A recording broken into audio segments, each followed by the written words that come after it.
Hi everyone, Anthony Cordano here, the internet's busiest music nerd. Hope you're doing well, and it's time for me to go over the results, the awards of the 62nd Annual Grammy Awards. I'm going to talk about whether or not I'm pleased with the results of this year's Grammys.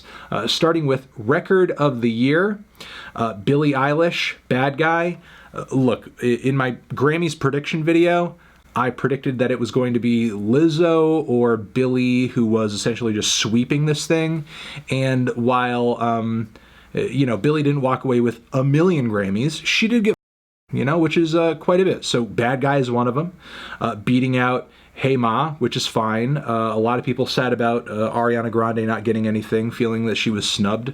I feel like Ariana Grande at least deserved something, frankly.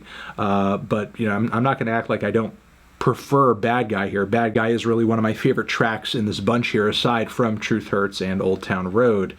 Moving on from there, Billie's album got Album of the Year as well, beating out Lana's record, which is pretty unfortunate, beating out Ariana's record, which is pretty unfortunate.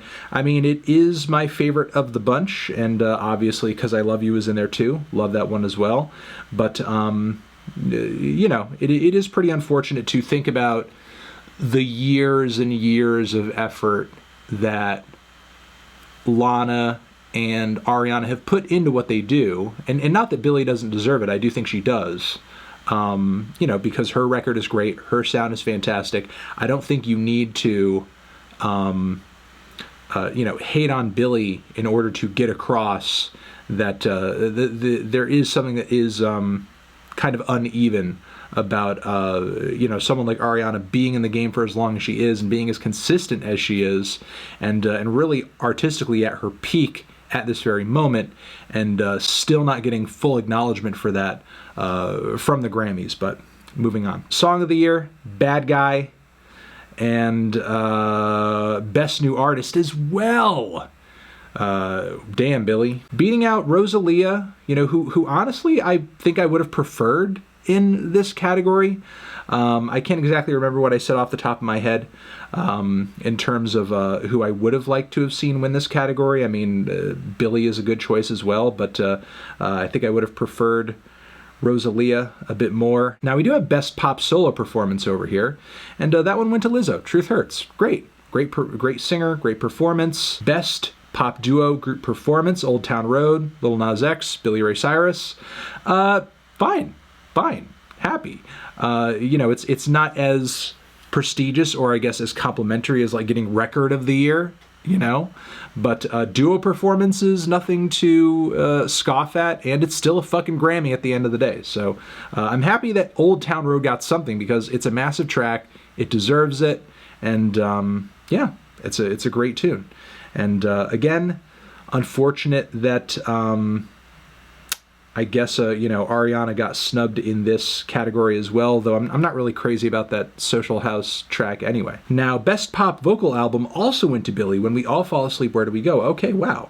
And once more, I do prefer this one the most. I do not really dig on that Lion King Thank You Next. I like that record a lot. Positively reviewed that record. One of the best pop records of the past couple of years, but I do prefer the Billie LP, and thank God it did not go to Ed Sheeran, because that number 6 collaborations project is not good. Best Dance Recording, Chemical Brothers. Hell yes, good for them for getting that. Chemical Brothers, hell yes. Best Dance Electronic Album, The Chemical Brothers, No Geography. It is a good one.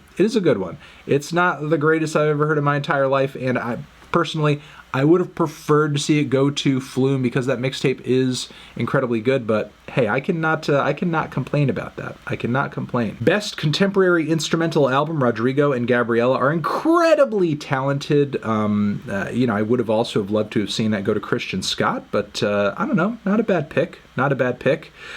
Best Rock Performance, Gary Clark Jr., talented guy, nothing against Gary Clark. I did think I preferred Brittany Howard in this category a little bit more, but can't go wrong with Gary Clark. Not my favorite artist on the planet, but still. Best Metal Performance went to Tool. Tempest. Okay, Tool got a Grammy. That's fine. I don't mind it. I mean, Candlemass with Tony Iommi would have been way more epic for me personally.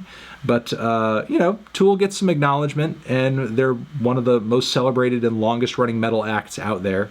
And certainly their return to coming out with studio albums was something worth celebrating for an organization like the Grammys. Gary Clark Jr., this land again in the Best Rock Song category, beating out Fear Inoculum, beating out Give Yourself a Try, Harmony Hall, History Repeats. Best Rock Album, Social Cues, Cage the Elephant. Not bad, not bad. Cage the Elephant is, you know, a solid band.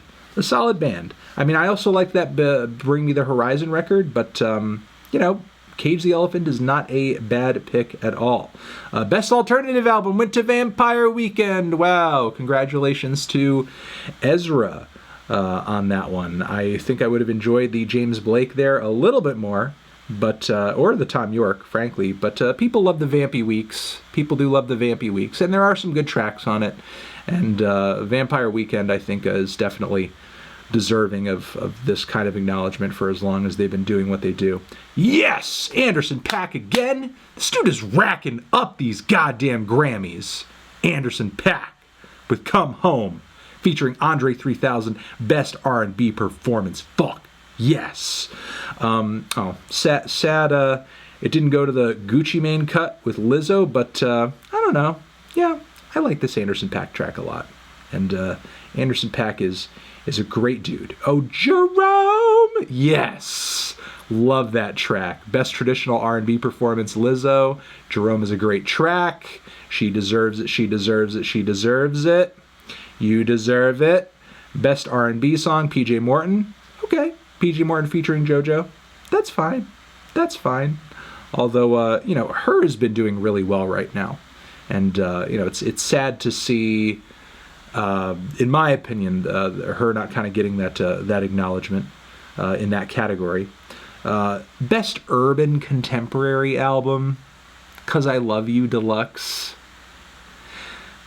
It's nice that it's there. But at this point, what the fuck is an urban contemporary record? Like, what is it really? 'Cause I Love You is a pop record. It's a fucking pop record. Like, yeah, it incorporates elements of R&B and hip-hop and this, that, and the other thing, but it's a pop album. If you're going to categorize it, or if you're going to have it in a section, have it in the pop section. You know, have it with every other goddamn pop record, because it's a pop record. It seems like categorizations such as these only exist just to, hey, we're going to put some black artists making pop or making soul music or R&B like over into this other area. Even though their music is competing with pop music, it's doing really well on the charts. And pop music, frankly, especially today, does not have as defined a stylistic form as it used to, especially since, again, today it's such an amalgamation of so many different things. How many pop artists out there are making songs and making hits with R&B vocal licks, with trap beats? Sure, if you do want to have like an R&B award, go for it. That's fine. That's cool. It's a genre. It deserves a platform. It deserves acknowledgement.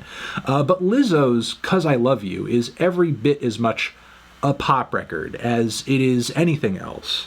So, Best R&B Album, Ventura, Anderson .Paak. Cool. Great. Love that record. And again, like I just said, I don't mind there being a category for R&B records, because it is a legitimate genre that's deserving of its own platform and its own section.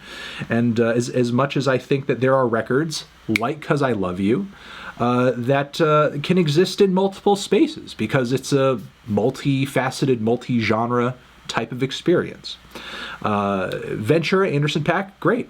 Got the Grammy, solid record, awesome record. Cried over that goddamn Nate Dogg feature, and deserved it, deserving of it. Next, Best Rap Performance, Nipsey Hussle featuring Roddy Ricch and Hit Boy. Very nice. Rest in peace, Nipsey. Awesome that he's getting this acknowledgement. I'm glad that the Grammys were able to, get their shit together here and acknowledge how important doing this is, frankly.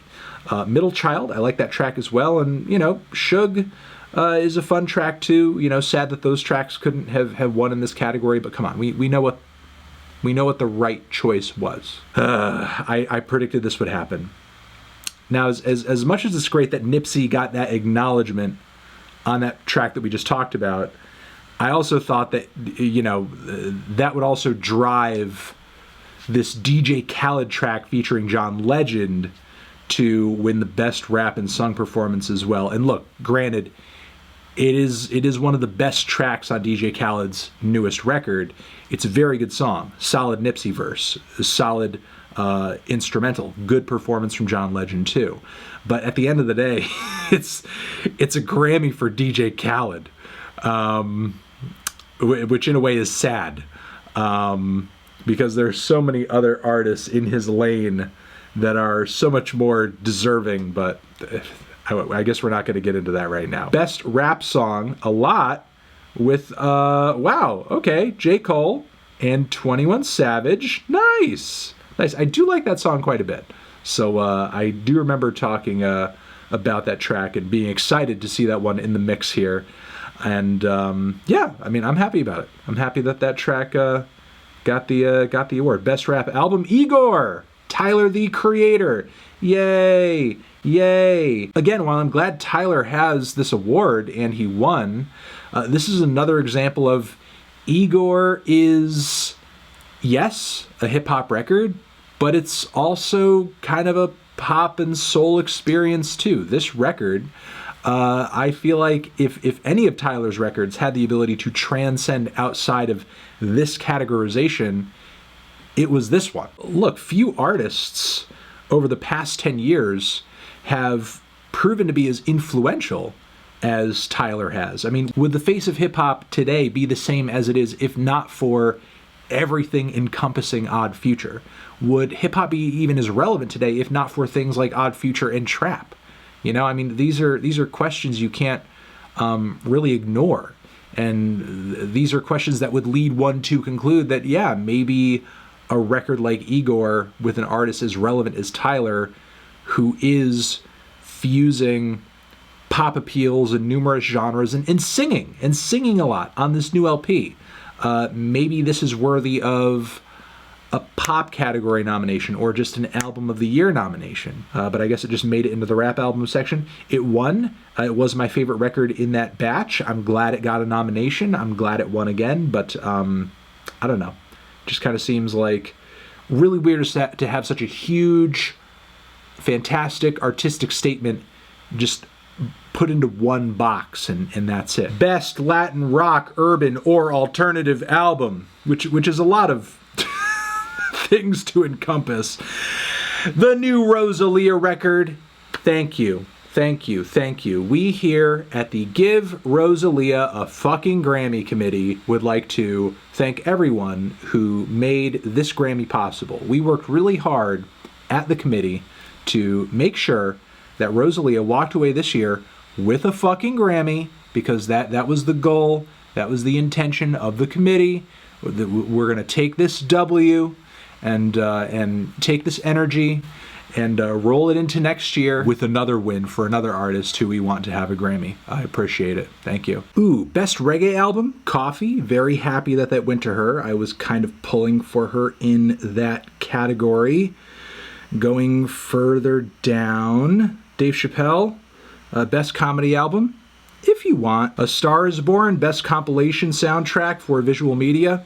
If it makes you happy. Best engineered album, non-classical, When We All Fall Asleep, Where Do We Go? Phineas. Yes, it's a great engineered album. The engineering, the sound quality, everything about it, the way it sounds is fantastic. It deserved it. And going down further than that, producer of the year, Phineas 2, non-classical. It is a little sad that Jack Antonoff didn't get it, considering how much work he put in throughout the year and how many people he worked with, how many good records he was on, but you know, Phineas did that one, in my opinion, kind of better record. So I can't hate.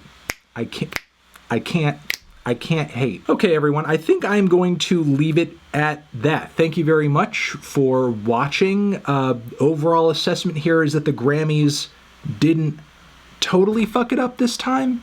That's cool. that's good. That is encouraging, and hopefully they continue to do better, and despite the fact that they have been exposed to be a very toxic to the core organization, things improve from here. Over here next to my head is another video that you can check out. Hit that up or the link to subscribe to the channel.